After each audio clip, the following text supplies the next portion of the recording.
Salut à tous et bienvenue donc dans ce nouveau grand défi consommation spécial électrique. Oui, vous avez bien entendu, c'est bien un camion électrique que nous allons tester aujourd'hui sur notre parcours autoroutier de 344 km. Alors ce FH de 490 kW, soit 670 chevaux, n'a qu'une autonomie d'environ 300 km. Il est plutôt en fait destiné à des missions urbaines ou interurbaines. C'est pourquoi on a prévu donc sur notre trajet de le recharger. Mais l'idée pour nous dans ce grand défi, ça va être tout simplement de le pousser au maximum de son autonomie. Allez, c'est parti!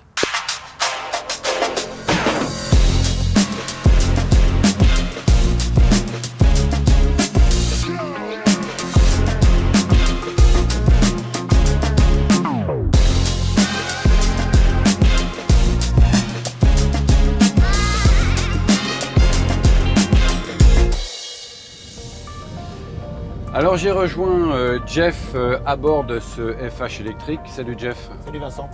Ça va bien? Bien et toi? Ouais, super. Alors c'est une première, on l'a annoncé, on teste un véhicule électrique sur notre parcours.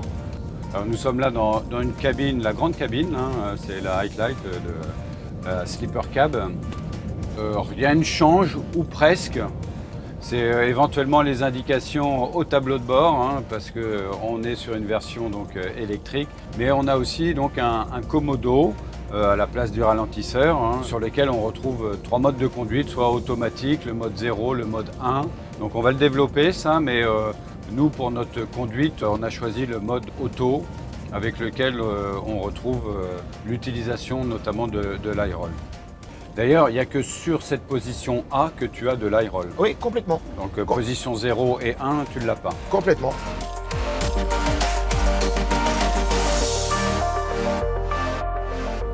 Alors nous sommes là dans un tracteur qui pèse quand même 10 tonnes, à peu près, contre 8 pour la version diesel. Oui, c'est 2 tonnes de plus qu'un thermique diesel. Ouais. Alors forcément, c'est dû aux batteries, parce qu'on a là 6 packs de batteries qui font au total 3 tonnes. Donc grosso modo, c'est du 500 kg par batterie. Mais bon, on n'a plus le moteur non plus thermique. On n'a plus le moteur, on n'a plus les réservoirs, on n'a plus tout ça. Et puis alors, on retrouve forcément aussi là donc notre remorque derrière qui s'est fait une petite beauté. Oui, c'était la toilette de printemps. Exactement. Ouais. Donc elle fait toujours 29 tonnes 780, ce qui fait que l'ensemble fait 40 tonnes. 40 tonnes de tonnes. Ouais, c'est ça. Sachant que ce véhicule-là peut aller donc jusqu'à 44 tonnes. Alors par contre, on a une puissance de 490 kW. Oui, c'est ça. C'est qu'il est important de rappeler qu'un kilowatt, ça représente un cheval 36.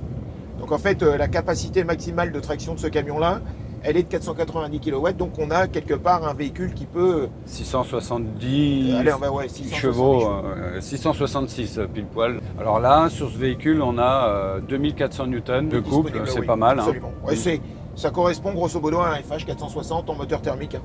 Ouais. Et avec un pont de 2,64. Oui, 2,64, c'est le rapport de pont. Moi, j'ai envie de savoir déjà quelles sont tes premières impressions, parce que c'est un véhicule électrique. La conduite reste la conduite d'un camion, mais les ressentis sont un petit peu différents, ce soit dans la conduite, mais aussi la vie à bord. Je l'avais préparée celle-là, mais je vais te la faire. Ah. Écoute le silence. Mais en fait, c'est ce qui est déstabilisant dans un premier temps avec un véhicule électrique, c'est qu'on n'a plus on n'a plus le bruit du moteur moteur thermique qui réagit. Par contre, c'est plaisant. Ah, mais c'est carrément plaisant, c'est reposant, c'est plaisant. On est dans un environnement très sain. On entend plus éventuellement ce qui se passe à l'extérieur qu'à l'intérieur. Alors, pour le coup, ce qui est très intéressant, c'est que ces camions-là, en fait, ils vont donner un avantage important pour les conducteurs qui rangent mal leurs affaires. Parce qu'en fait, quand dans les placards, il va y avoir un mug qui va être en train de taper ou cogner le long d'une...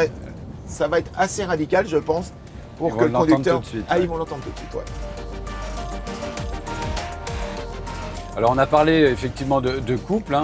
Là, ce qui est sympa avec cette version électrique, c'est qu'on a le couple maxi immédiatement. Immédiatement, c'est du on-off presque. Et en fait, c'est ce qui permet tout simplement de pouvoir aller chercher rapidement ce dont on a besoin. Et par conséquent, aussi du fait qu'on a on a le retour immédiat de ce qu'on souhaite. Ça nous permet de pouvoir anticiper de façon différente par rapport à la conduite. Ça reste une conduite relativement fluide quand même. C'est une conduite très très fluide, mais c'est une conduite qui nécessite quand même une concentration du conducteur, hormis le fait qu'il utilise le régulateur de vitesse s'il le souhaite. Mais dès lors qu'un conducteur considère que c'est lui qui doit avoir la main sur le véhicule, bah ça nécessite une implication pour pouvoir conduire en essayant d'économiser, voire de régénérer de l'énergie pour aller le plus loin possible. Alors là, on a la boîte de vitesse, c'est l'iShift, hein, elle propose donc toujours plusieurs cartographies, je dirais, ou modes.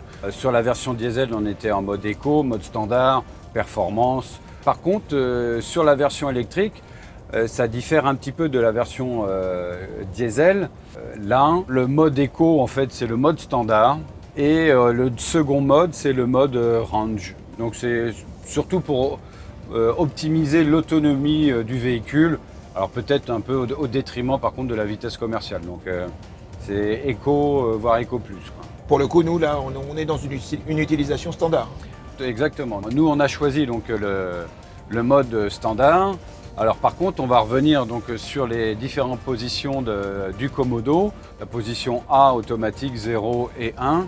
Effectivement, ce sont 3 choix de conduite, mais qui ont quand même leur importance. Position A, c'est la version, on va dire, automatique, oui, avec laquelle on retrouve notamment l'utilisation de l'iRoll. L'iRoll, avec le couplage lors du freinage de la régénération.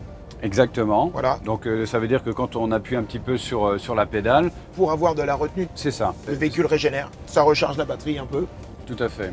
Donc alors par contre, sur la position 0 et 1, là on ne peut pas bénéficier de l'iRoll. Hein. Non, alors 0, on ne bénéficie pas de l'iRoll, on bénéficie malgré tout du frein moteur seul, c'est tout, sans régénération. Sans régénération. Et la position 1, alors celle-ci est très sympa, mais plus peut-être en ville. Alors c'est le fameux One Pedal Drive. C'est ça, ouais. Dès lors qu'on est en position 1, là avec la pédale d'accélérateur, j'appuie, j'avance, je lève le pied, je décélère et ça ralentit très fort. Et ça régénère. Et ça régénère. Mais ça régénère de façon très très très fort, puisque la capacité de retenue est quand même très importante, hein, puisqu'il est à rappeler quand même que initialement la capacité nominale de ce véhicule-là est quand même de 490 kW de puissance. Donc ça veut dire qu'il y a une vraie capacité de retenue. Alors je pense qu'il est important pour bien utiliser notamment ce Komodo et ses positions de conduite entre le A, 0 et 1, d'avoir une formation pour utiliser le plus rationnellement possible, notamment peut-être lorsqu'on est dans une descente, il y a une technique à suivre. Alors pour le coup, oui, il faut, et c'est un exemple concret, tu utilises par exemple la pédale de frein juste pour régénérer et pour avoir de la retenue dans une forte descente. Alors là, tu es en position A.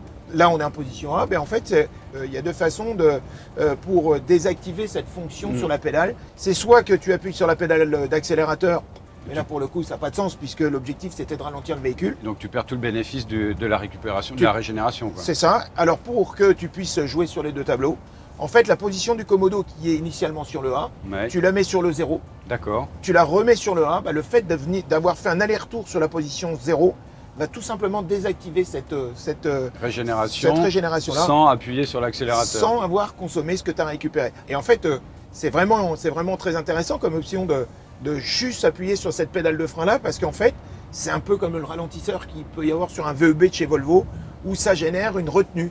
Et cette retenue-là, ça te permet de maintenir la vitesse que tu veux dans la descente. Et en plus, ça te permet de recharger tes batteries.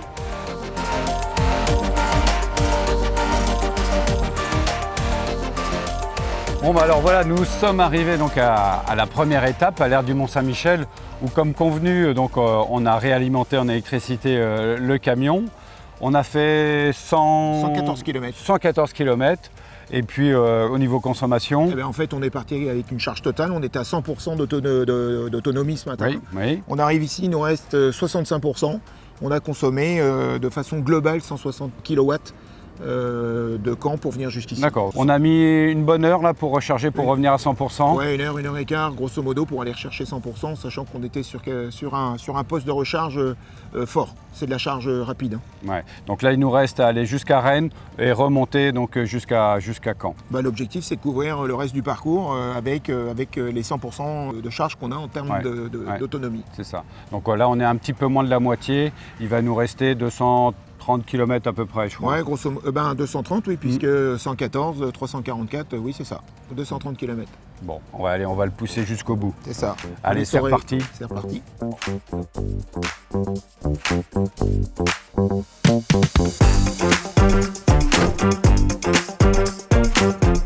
Alors, on parlait effectivement donc, de méthodes de conduite ou de bons véhicules pour la bonne mission. Alors, bon, c'est sûr qu'il faut passer éventuellement à l'électrique, ceux qui le souhaitent pour réduire leur impact environnemental. Il faut savoir qu'on ne le fait pas n'importe comment. Forcément, il faut que les constructeurs, notamment, aident les transporteurs dans cette démarche à choisir le bon véhicule, à analyser les missions qui vont être accomplies et positionner les bornes de recharge. Et puis ce qui est important, Vincent, c'est qu'il faut aussi le bon pilote. Oui. Parce que ça, c'est hyper important. Si c'est un conducteur qui n'a absolument pas envie d'utiliser ce type de matériel, il y a quand même un risque important d'impacter l'autonomie du véhicule. Ce qui est intéressant, Vincent, dans le cadre de nos tests aussi, c'est que normalement, comme tu l'as dit en amont tout à l'heure, c'est que c'est des véhicules qui sont faits pour être dans des environnements plus de ville, interurbain. Ouais. Voilà. Et là, en fait, l'objectif, c'était de faire un comparatif isopérimètre par rapport à un véhicule thermique. Et on s'aperçoit qu'en fait, en fonction du relief que le véhicule peut rencontrer, y compris sur les autoroutes, eh ben, on peut aller chercher aussi on peut aussi répondre à des besoins, peut-être des véhicules qui peuvent faire des relais de nuit ou sur des parcours maîtrisés. Et ce qui est super intéressant dans l'histoire, en fait, dans ce qu'on fait là, c'est que moi, mon appréhension, puisque je découvrais, c'est que là où on a eu quand même un relief assez fort, avec, comme d'habitude, notre point critique qui est Pont-Farcy, on s'est aperçu qu'il y a eu 2% d'énergie qui ont été consommées par rapport à une distance si courte. Mais par contre, le fait qu'on ait régénéré dans la descente, les 2%, on a pu les récupérer. Donc on a créé un équilibre en fait derrière ça. Et je pense que le principe de base de la conduite d'un véhicule électrique, c'est ça.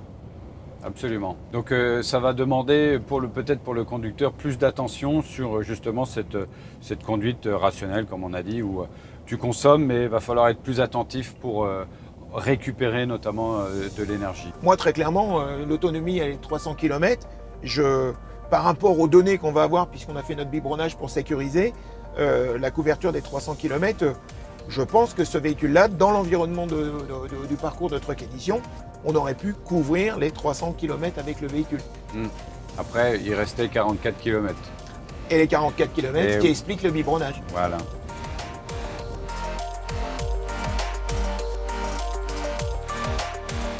Alors nous voici arrivés au terme de ce test de ce FH électrique.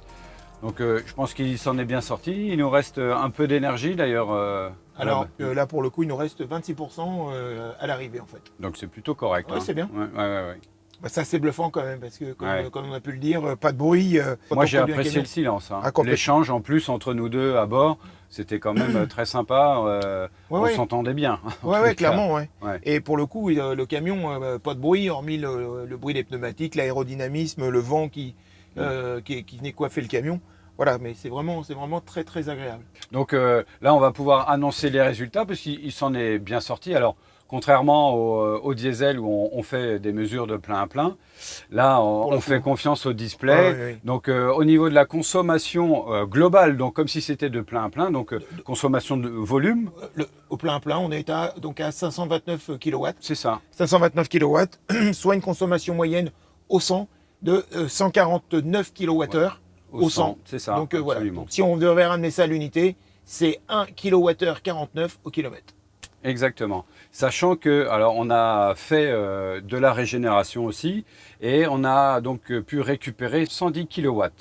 Là, malgré tout, avec notre relief, on a su récupérer suffisamment d'énergie Oui. et économiser un petit peu les batteries aussi. Le camion n'était pas spécialement dans son environnement pour le coup, pour qu'il soit complètement efficient, Mm. mais il a su nous démontrer qu'il pouvait être là, il pouvait être présent pour ça. Oui, complètement. Par contre, malheureusement, on a rencontré quelques travaux, ralentissements, L'avantage d'un véhicule électrique, Vincent, c'est que quand tu es arrêté, ça consomme pas, ou très peu. ou très peu. Mm. L'avantage d'un véhicule électrique, c'est aussi, et on a oublié de le dire, on va limiter les risques de vol de carburant. C'est pas faux. Bah, en fait, moi, je suis assez convaincu de la conduite sur un véhicule électrique, pour être très clair. Oui. Ça m'a bien plu. Hein. Oui, oui. Alors, il est vrai que là, nous, on annonce pour simplifier une consommation globale. Après, on peut aller éventuellement chercher un peu plus d'informations, creuser un petit peu plus en allant sur... Les télématiques constructeurs. Voilà, c'est ça, exactement. Bon, bah super, merci beaucoup, Jeff. Ah, merci Vincent. Donc, C'est une expérience différente, mais, Mais super, mais ouais. très intéressante. Ouais. Très bien. Écoutez, voilà, le grand défi consommation spéciale électrique. Et avec notre remorque toute belle. Exact. Alors, est terminé. En tous les cas, j'espère que vous aurez passé un bon moment, aussi bon que nous, à bord de ce véhicule. N'hésitez pas à laisser des commentaires. Et puis, nous, on vous dit à la prochaine, hein, pour de nouvelles aventures.